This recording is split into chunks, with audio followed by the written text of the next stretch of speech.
Are you recording this? Mhm. Well, I don't give you permission to record it. This Then we don't means a need to be one-party here. state. Well, then I'll record it as well. Okay.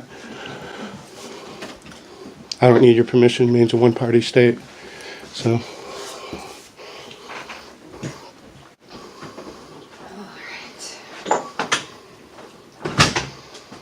Since he's recording it, do you guys mind if I record? Come over here.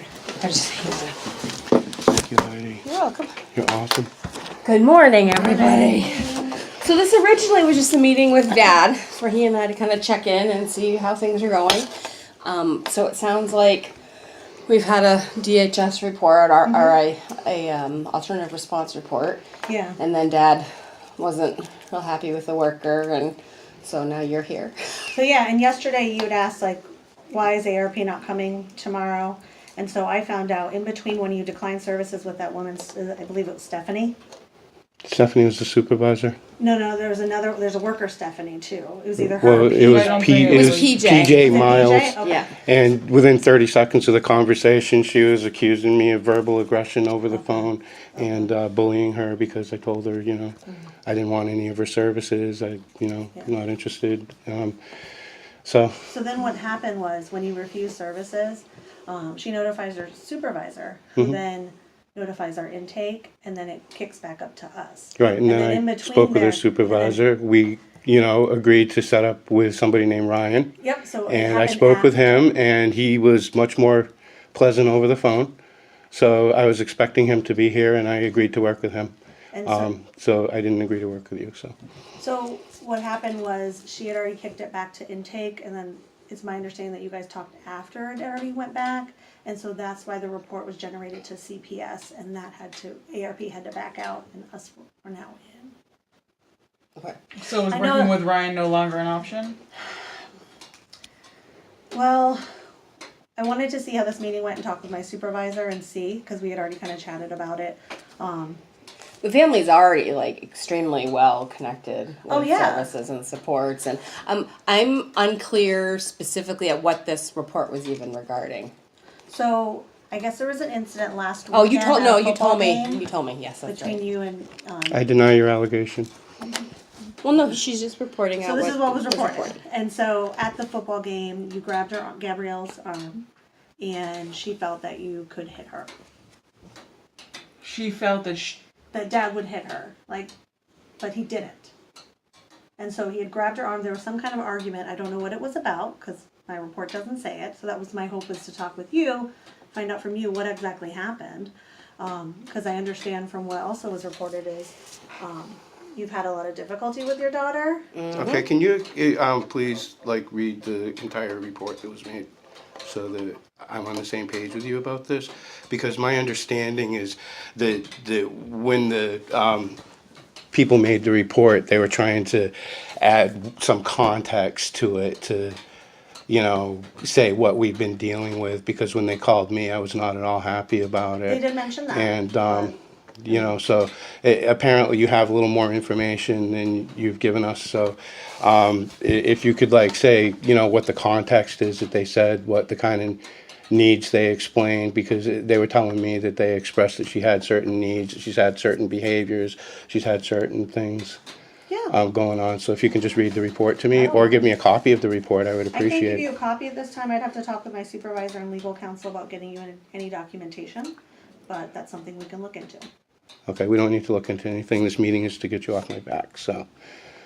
Well, why don't we start with all the work that's been done and Gabby's presentation and sort of how we're even in this place, if that would be helpful. So Gabby is a very, very challenging young lady. When I got involved, she was pretty much running the streets of Portland, footloose and fancy free. Mom and Dad had no control or very little control over her. They were trying like crazy to, have control and to support her and keep her safe. And she would be gone for days on end, no contact. They didn't know where she was. And Dad would spend hours searching Portland for her.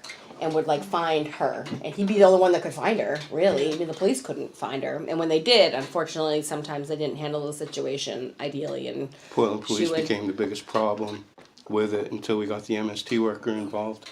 And the MST worker had us create a document, which pops up on Portland's police cars when her name comes up now, with specific instructions. because she would tell the police one thing, which wasn't, very accurate, and then they would believe her and sort of try and do what they thought was right. And unfortunately, it was like working against everybody. So mom and dad have been working really, really, really hard with getting her. Dad has been a phenomenal advocate with the school and getting her out of mainstream and back into day treatment. He is constantly in contact with me. When anything comes up, he calls me, he calls Beth. He's like, if we don't get back to him, he keeps calling us. He attends every meeting, he asks for meetings. Mom has been engaged as well. They've worked really hard with MST, had MST in their home a lot. And they completed that program. Yep, successfully completed Yes. the program. Yep. So, I don't have any significant concerns regarding the family or Gabby's safety at all. Gabby is someone that will say what she needs to say to get something out of whatever it is that she thinks she needs. So when Dad described to me the incident at the game, it was that you were trying to leave. Right? You were trying to leave the game or something like that, and she wouldn't go, and she was having a... Yeah, her behavior was escalating in front of many, many people, and it's a very embarrassing situation to be in.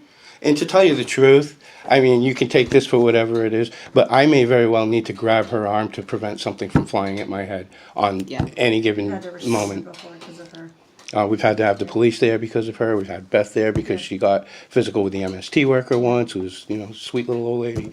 And that was just totally uncool. So, if we have to take care of her, it's because we have to take care of her. It's not In the because we're trying to be situations. mean. She's, I has to. understand that. I hear what you're saying. And it's more of containment, if anything, because Gabby can be a threat to herself. She can be a threat to other people. She can be violent. And yeah, Dad and Mom have had to contain her physically before because she has been out of control. But she's never been, like, physically injured or harmed or That's anything why I'm like saying that. containment Yes. Right. for her own safety. No, Nothing malicious or intentional. Right. No, And- no, if and anything, she's it's... never been injured. Right. She's never been if, injured. if it's through anything, that it's them getting the brunt of things more than her. So Right, and she's also the master of, removing any self-responsibility from any tale that she tells. So, whenever, Oh, but she's she has a tough. bad day at Yes. school, Yes. it's always the school's fault and nothing that she did. Yeah. So, like I mean, she totally trashed the classroom and damaged a bunch of other kids' property, like for practically no reason. Yeah. That anyone could like. I make hear any you. sense I out hear. of. I mean, when we got this report, we're like, they have a really challenging kid. That's what it sounds like because of the history and the involvement that you guys, have had with trying to work with providers. Because it said you worked with MST. It says you've had BHPs. You've had, all of that. So it's like, and you have Beth involved. Right. So it's like, okay, there's a lot going on with this family. So we already had a sense that And they've been looking for more, like as much Yeah. help as they can get. Like They are open to- it was a lot to get Beth involved, and thank God Beth has been really on board and a team player because Gabby's charges are pretty soft. Normal.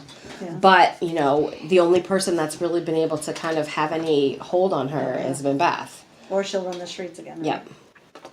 What were the charges? that got She her had involved with damaged. She was charged with criminal mischief Okay. and I think theft. She had taken some money from Dad, a relatively small amount, and she had broken. A lock in the back of the house. At Oh one yeah, point. she had damaged the door in the back of the house. So she could get out, yeah. And then Okay. she damaged like a mug or something. She Okay. had thrown it in and had smashed. Okay. So I mean, in the grand scheme of things, her charges are very minimal, And but she shoplifted too, but She never was charged with that. Charged with that.